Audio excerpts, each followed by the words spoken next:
20 টকা এটো 20 টকা এটো 20 টকা দিলে হ'ব কুমুৰা লকডাউনৰ কথা না আৰু ঘৰতে আছিল তাকে ছিঙি আনলো বেলেগটো কাম ধান্দা নাই এইগিলাই বিকি আৰু চলি আছোঁ আৰু 50 টাকা এটা লওঁ গোটেইখিনিত 50 টাকাটো নহ'ব দাদা এইটো 20 টাকাটো 60 টাকাই এই দুটা হয় 20 টাকা যদি দিব পাৰি মই ভৰাই দিম ৰ'ব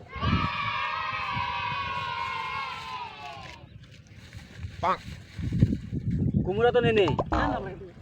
এটা কাম কৰক কুমুৰাটো মই এনেই দিম ৰ'ব এই মোৰ দেৰি হৈছে তাৰ দুপৰীয়া হ'ল না ঘৰকো যাবাৰ হ'ল ভোক লাগি আহিছে পইচা নহ'লেও হ'ব কথা নাই তেতিয়াহ'লে 50 টকাটো লওক এই গোটেইখিনি লওক নহ'লে 100 টকাত না খাম আৰু না বিয়া কৰা নাই না মই নকৰিলে গোটেইখিনি লৈ যা হ'ব দিয়ক হ'ব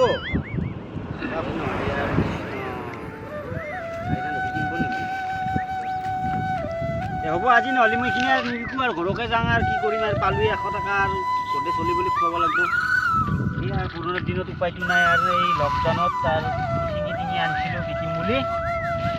কাটি বিকিলোঁ আৰু দিনটোতো নায়েই ভাত পানী খায়ে আছোঁ আৰু এতিয়া যাওঁ দে আৰু ন দাদায়ো কিনিলে গোটেইখিনি বস্তু এইখিনি আৰু ঘৰতে আৰু কালি হ'ব দে কালি আহিম আৰু এইখিনিতে শিলটো থৈ যাওঁ থাকবি দেই কালি আহিম